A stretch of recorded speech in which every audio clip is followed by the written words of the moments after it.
We are blessed today to welcome back Adero Harrison to sing for us. Her first piece is from the Tony Award-winning Broadway musical Suffs, about the American women's suffrage movement in the United States. The title of this particular song is Keep Marching. Welcome, Adero.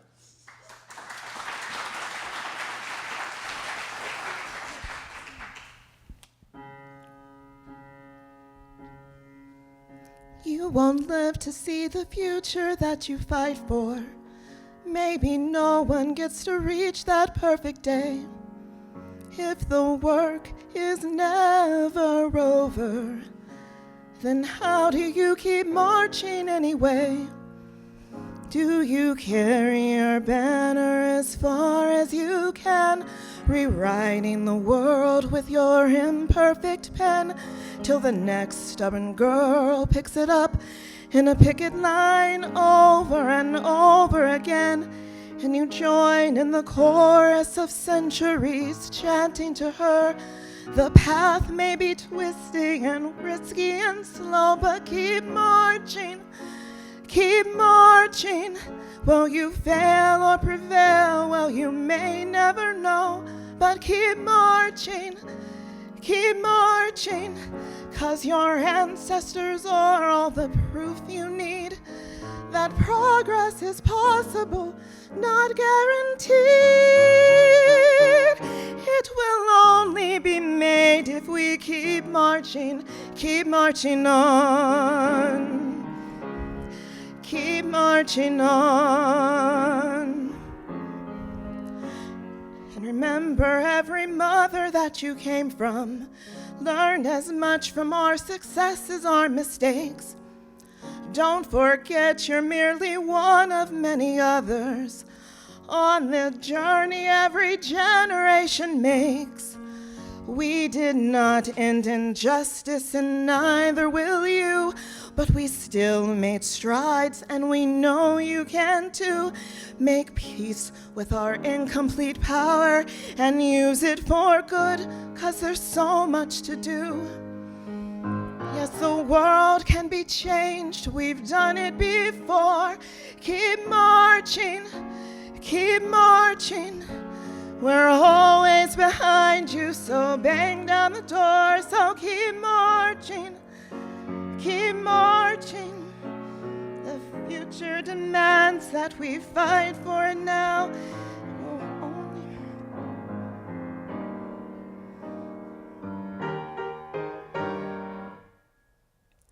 It will only be ours if we keep marching on.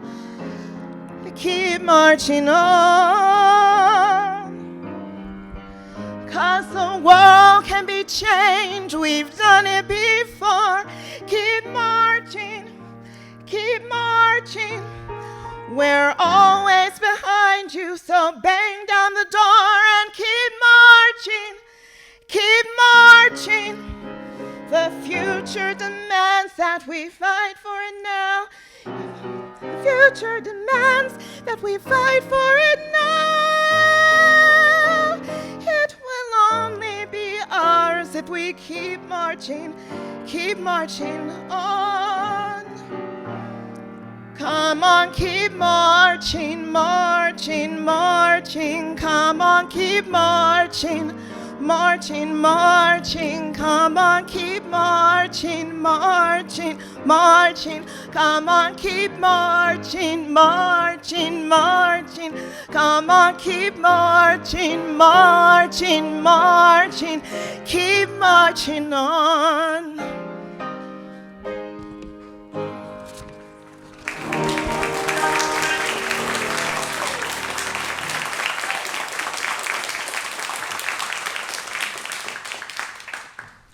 Thank you so much.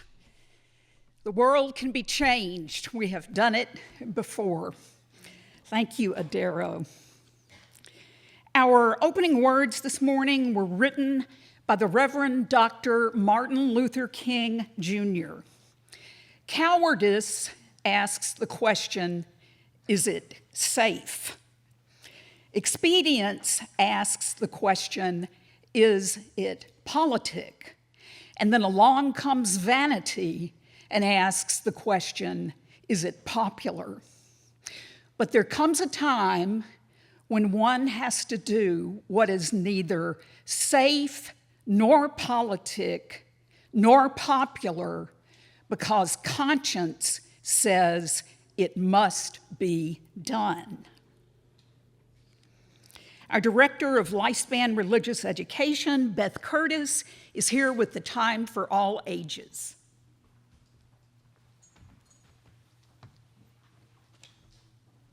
Good morning.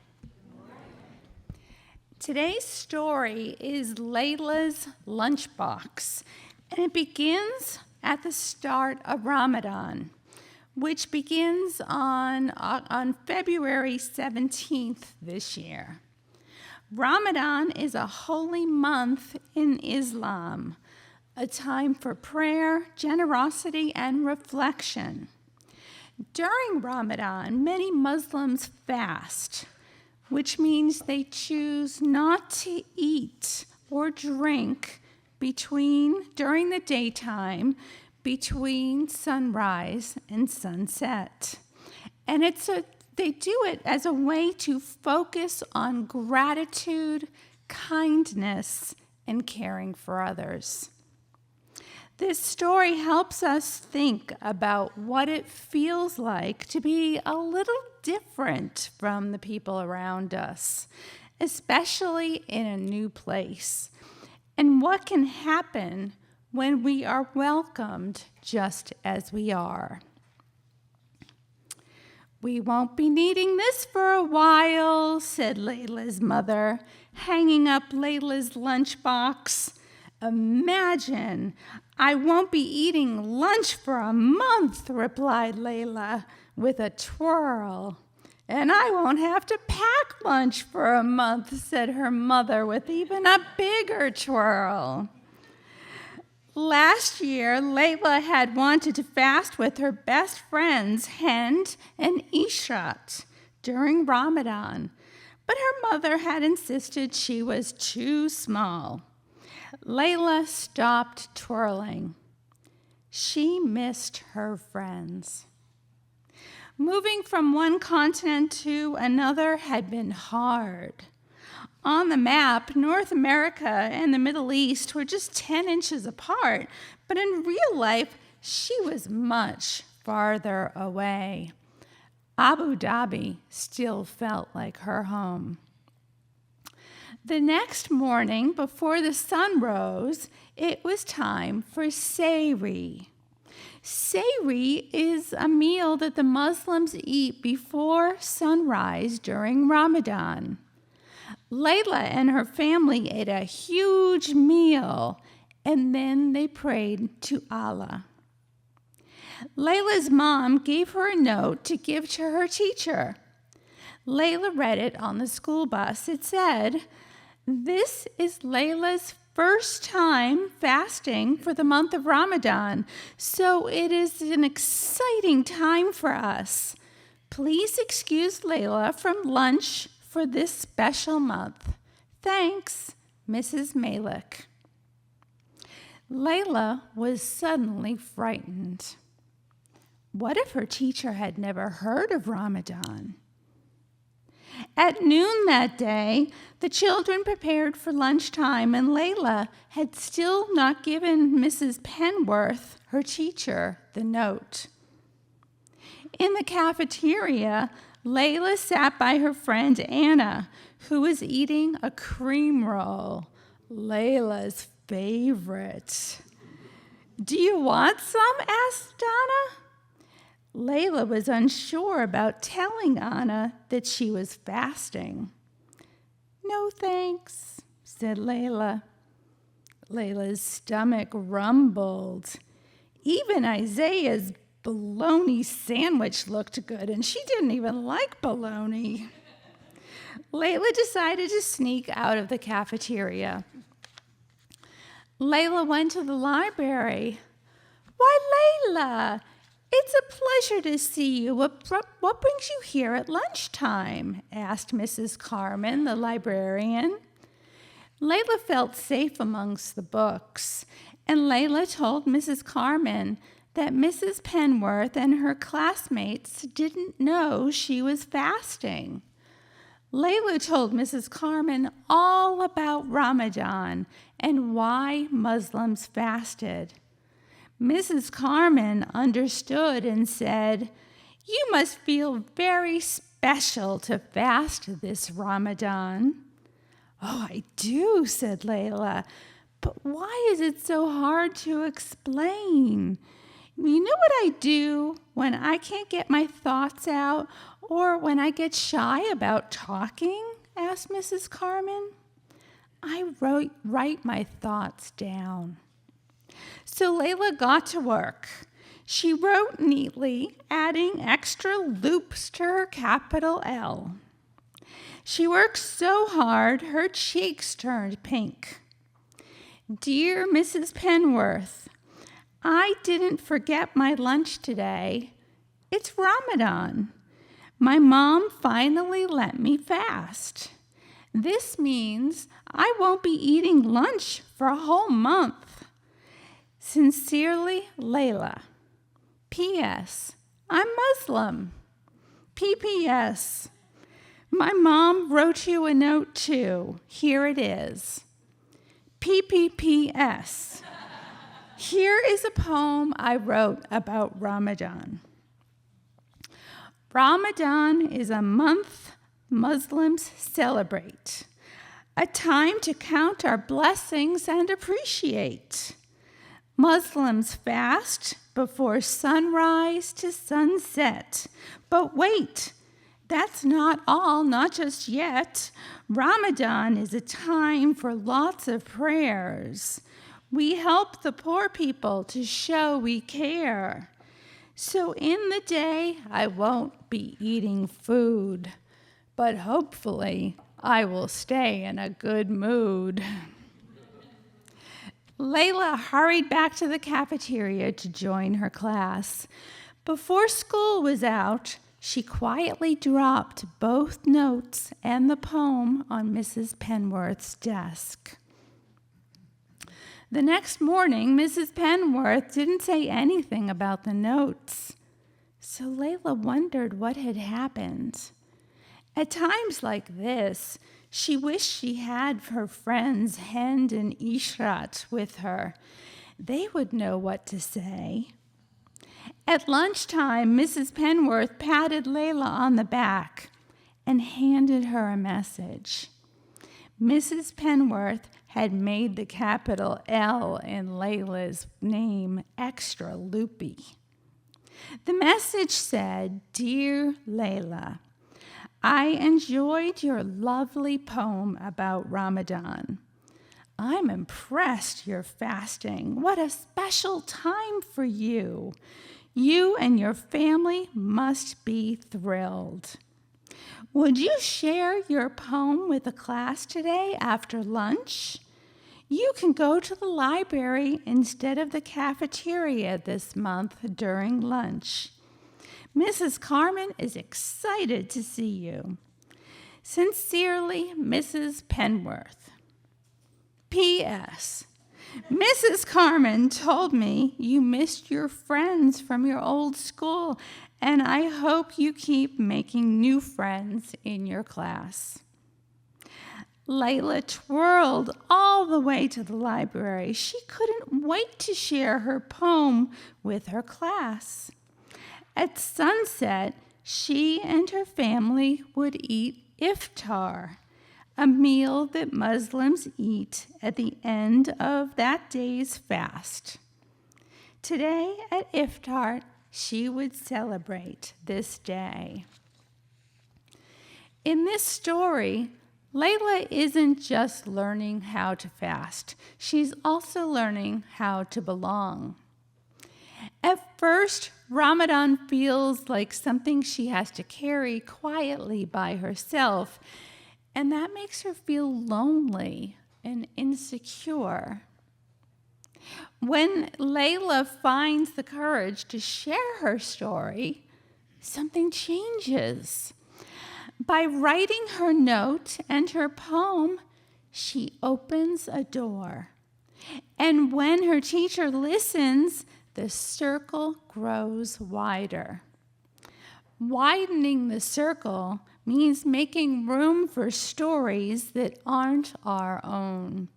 It means choosing curiosity, kindness, and understanding so that everyone has space to be fully themselves. When we do that, we help create community where no one has to be alone with what matters most to them. The flaming chalice is the symbol of our faith.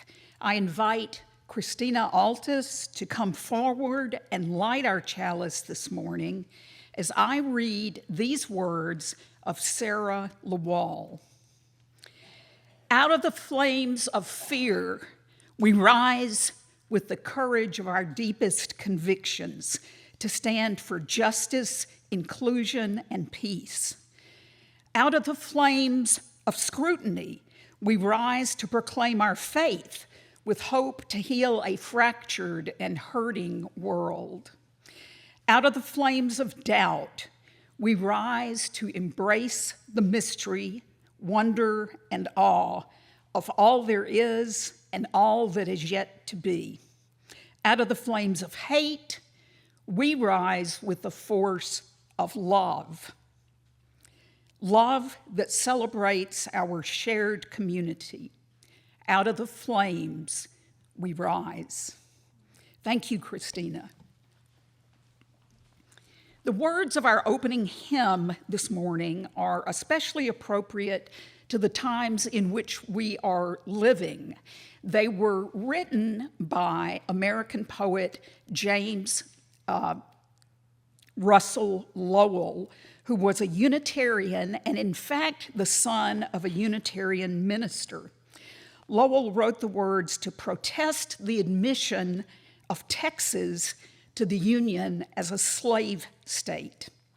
His verses emphasize the same thing conveyed by Dr. King's words that we heard earlier. Doing the right thing is easy when the passage of time has made it popular and the accepted practice. But standing with the truth before it has carried the day is courageous. I'll ask the song leaders please to come forward. We'll sing both verses of hymn number 119 in your gray hymnal, Once to Every Soul and Nation. Please rise in body or spirit to sing. The words will be on the screen.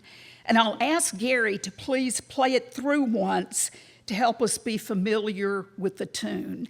I'll also invite you, if you feel so moved, to sing it like you mean it.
Good morning. My name is Elizabeth DeCoux, and it's my privilege to serve as your worship leader for this morning's service. I want to offer a warm welcome to each and every one of you, and especially to any first-time or returning visitors. You'll notice that there's a welcome table back by the entrance, and if you stop by that table, you can get a name tag to help us greet you by name. You can also get more information about Unitarian Universalism, and you can learn about the classes we offer for people who want to know more about this individual congregation and Unitarian Universalism. Also, please be aware that we share coffee, fellowship, and refreshments after the service in the back of the room. You're warmly welcome to come there. I hope to see you there. And lastly, I offer a humble and friendly reminder to please silence your phones. As Unitarian Universalists, we have no shared mandatory creed to which everyone must adhere. We do have shared values, which you can see in your order of service. And what binds us together in this congregation is covenant. Each Sunday, we repeat the words of the covenant this congregation created. The words are on the screen and in your order of service. I invite you to say them along with me. We covenant to engage one another with honesty, kindness, and respect, to value diversity, seek understanding of our differences, and practice gracious accountability with care, love, and empathy. We make these promises to those who are here and those yet to come, so that we may be a safe, welcoming, and beloved community of acceptance, learning, and transformation. Please rise in body or spirit and join in singing our call to worship. The words are in your order of service and on the screen.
Forever.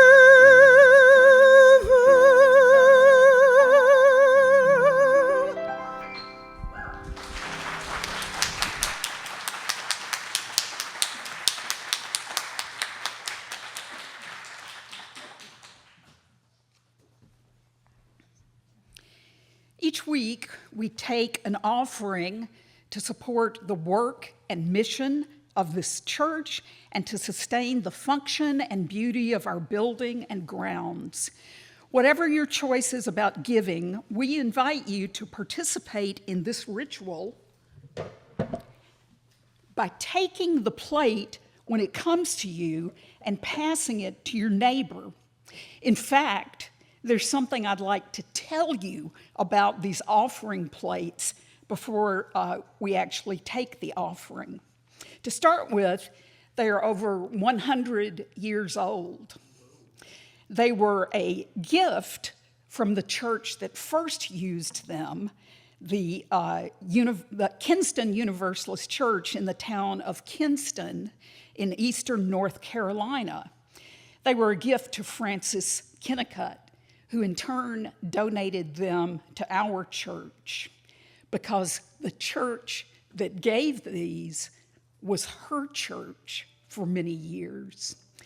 And so the hands that have touched these plates back in Kinston, North Carolina, include Linda Mowers, Miss Francis's parents, and Miss Francis's grandparents.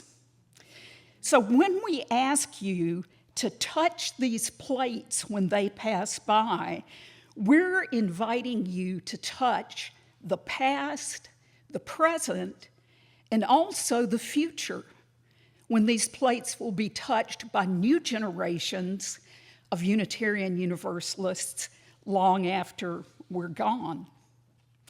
Our offertory ushers, Jean Spinney and Henry Haleko, will please come forward to receive the offering. When they have finished, I'll invite you to rise in body or spirit and join in singing our offertory hymn, number 123, Spirit of Life.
Good morning, everyone.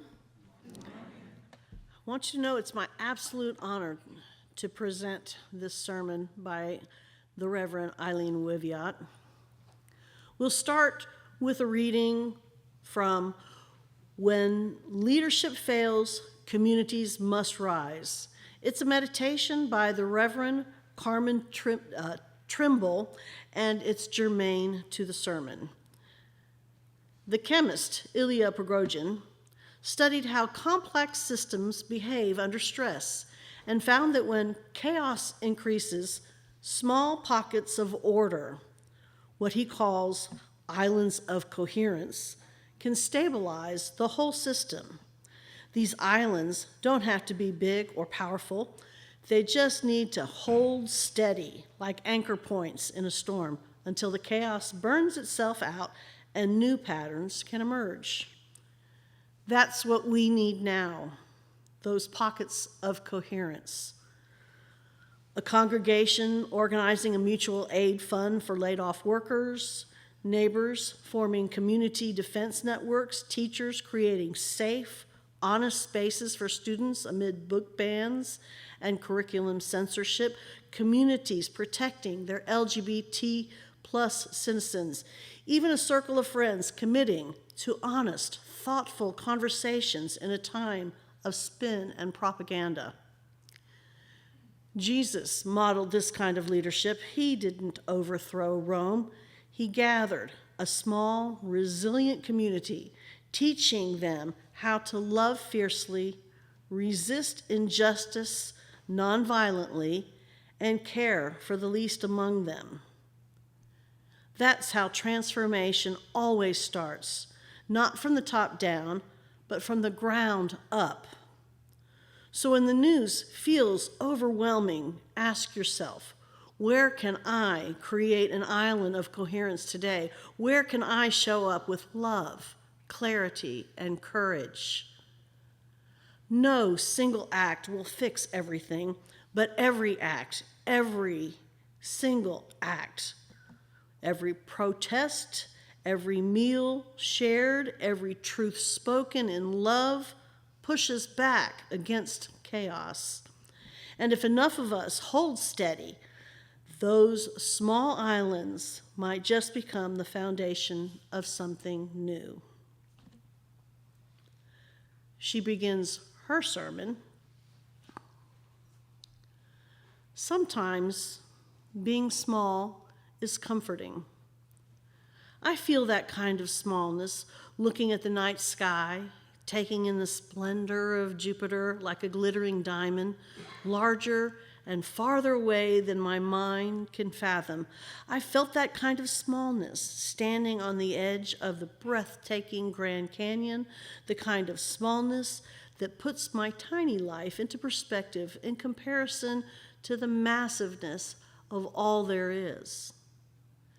I think of the power of creation, all that has been and will be, and know that my problems, fears, and frustrations of the moment are nothing really. And sometimes small is just scary. Like Piglet said, it's hard to be brave when you're only a very small animal. Sometimes feeling small is so lonely. It feels like tightness and powerlessness.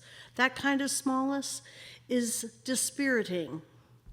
Friends, I have felt that kind of smallness this week, last month, this past year, listening to the parade of lies and hate from our wannabe king while elected leaders cheer on their abdication of responsibility. It has left me feeling all but consumed with rage and despair.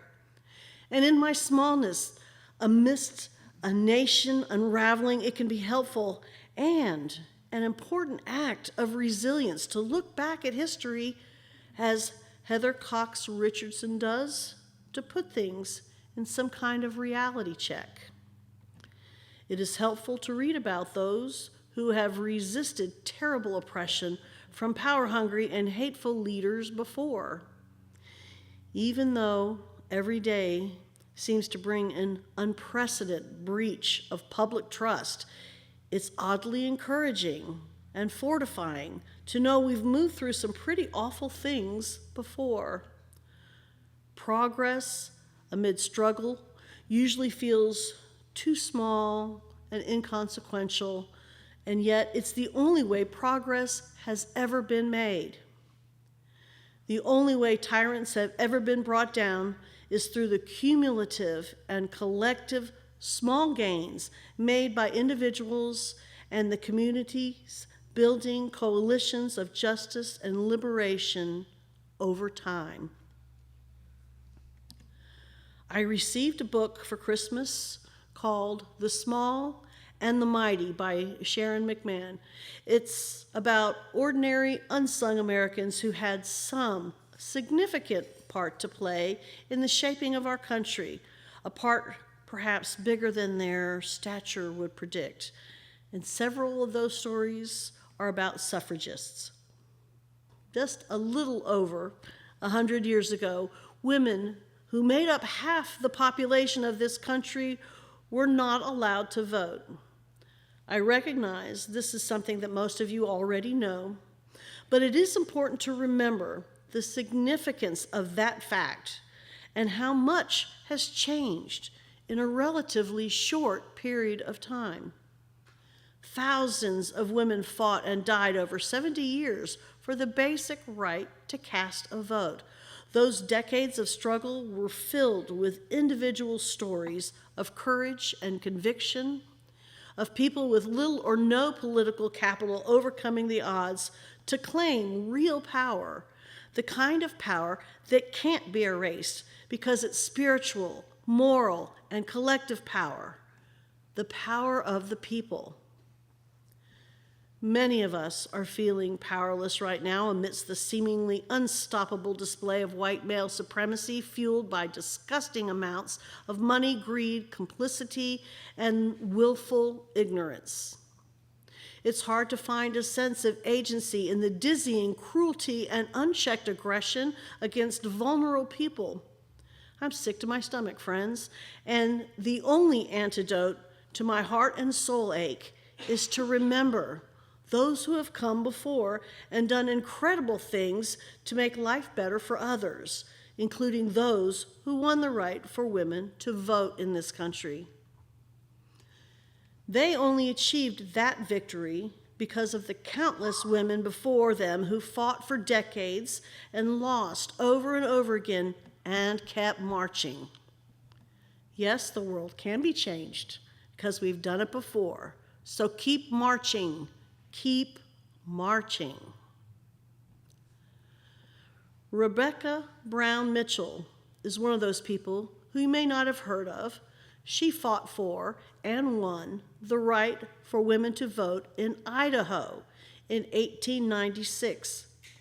Before doing so, she moved from the state of Illinois after her husband died. Illinois was one of the many coverture law states, which meant a woman was legally covered by her husband. When he died, everything they owned together was no longer hers. Everything she and her children had, clothes, chairs, dishes, was taken by the state, and if she wanted it back, she would have had to pay the state for it.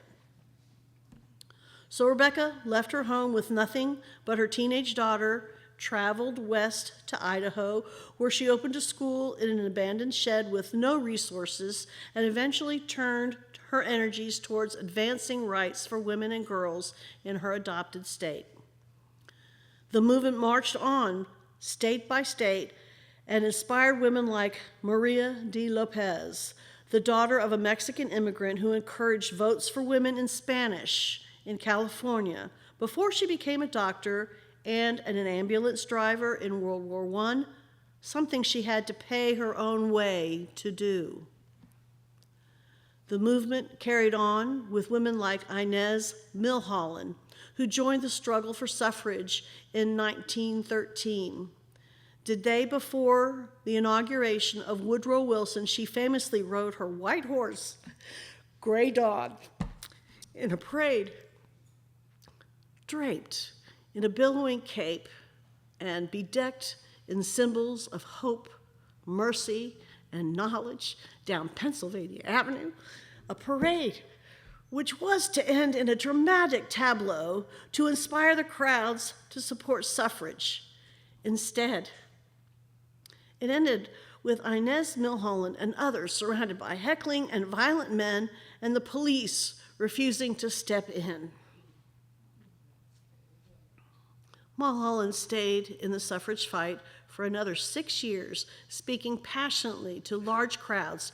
Despite her growing illness, she finally collapsed while traveling by train and died at the age of 30, just after Wilson won his second term as president and before the fight for national suffrage was won. Surely you've heard your own stories of lesser-known heroes, the small and the mighty who have done incredible things, fought insurmountable odds, never as singular stories, but as a movement that grows as it marches and chips away undeterred by the overwhelming force of unchecked power.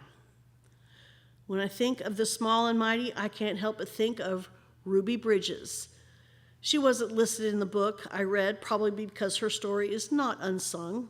She's a hero to anyone who's seen her image. This small 6-year-old child going to school flanked by federal marshals struck fear in the hearts of people filled with venomous hate and bigotry who threw things at her, then followed her into school to pull their own white children out so they didn't have to attend with this terrifying powerhouse. For a whole year, Ruby was the only student in the class with her teacher, Barbara Henry, a white woman from Boston who came to teach only her. In fact, Ruby didn't understand that she was the target of hate. She just wanted to go to school. She says now that her innocence protected her. She was small and mighty for sure, and so was Ms. Henry, who understood fully the danger and yet showed up every day to teach this child, to shield her from the hate around her with love. And how could I not mention the anniversary of Bloody Sunday, March 7th, 61 years ago, when those who had their power suppressed fought back by marching across the state of Alabama from Selma to Montgomery to demand their right to vote. Though they were beaten and deterred, they rose with courage and conviction to wrest power from the clutches of tyranny. Frederick Douglass taught us that power concedes nothing without a fight. It never has, it never will. As Unitarian Universalists, we don't fight with fists or weapons. We fight with love to build collective power in beloved community, which is, as the Reverend Dr. Susan Frederick Gray describes it, community that enriches our lives, holds us in time of need, helps us to make a difference in the world, and it reminds us who we are and encourages what is good and true in us and in humanity. Dear ones, I know how discouraging and dispiriting it all feels right now. I feel it too. And coalitions of chains, islands of coherence are made by our resistance, our willingness to keep moving forward, to not relinquish what we know is true and good and right in us and in humanity. Remember that there are millions working in community, collectively, creatively, ideating a revolutionary way of being in the world every day. Teachers, therapists, doctors, nurses, and caregivers, librarians, social workers, USAID workers, government employees just trying to ensure people have essential services, trans people having the courage to be who they are, disabled persons who advocate for what they need to thrive and consequently make the world more accessible to everyone. Though we may feel powerless and frozen in our outrage, speaking the truth, writing the truth, engaging with others in the truth is a courageous and revolutionary act in these times. Listen to me. They want to tell you that it is better for you to be asleep. That is what anti-wokeness is. They want you to go to sleep after concussing you with a barrage of garbage. I'm telling you, don't go back to sleep. Staying awake and aware, sharing reliable sources of information, and refusing to fall for lies is an important act of resilience that can lead us to reclaiming our power. Showing up for those who are targeted is a way of resisting and helping all of us remain resilient. Holding on to joy, resting when you need to, being tender with your broken heart and taking care of each other and those who are most vulnerable is what marching looks like. There are small but mighty ways for us to coalesce and build our strength together. Professor and former Secretary of Labor and co-founder of Inequality Media, commentator Robert Reich offers these ideas for what we can do. Protect decent and hardworking undocumented people in our community. Protect LGBTQ+ members of our community. Protect officials and election workers in our community being targeted. Participate or organize boycotts. Fund groups like the ACLU that are leading the charge to litigate illegal seizures of power. Spread the truth, get news from reliable sources, and to the extent possible, encourage those who you have any influence over to avoid propaganda outlets. And you know which ones we're talking about. Push for progressive measures in your own local community, encourage worker action, and support unions. Keep the faith. Do not give up on America. Keeping the faith means taking care of our spirits, reaching out to each other when we feel small and alone. It means finding and sharing even the smallest sparks of joy, knowing that each spark can help ignite another to grow into a luminous flame. Friends, the gains will feel small and the losses too large, but we must keep marching. We must march as our ancestors did for us, and we must march for our descendants who need us to not give in to despair or to give up on the power of community, the enduring legacy of goodness that has always and will always be part of the human story. We must coalesce our small individual power into greater communal power, weaving stronger connections and broader islands of coherence. This fight is far from over.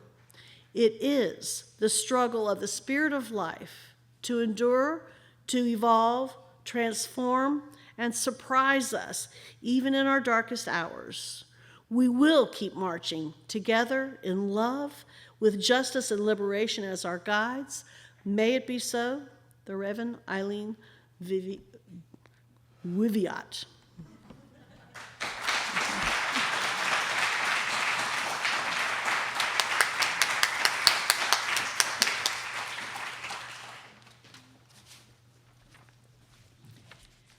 Thank you so much, Kris, for bringing us that inspiring message. Our closing hymn is number 121 in your gray hymnal, We'll Build a Land. The words will also be on the screen. We'll sing all the verses. I invite you to rise in body or spirit, and please remain standing afterwards for the benediction.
As Christina returns to extinguish first our candles and then our chalice, please hear the words of Elena Westbrook.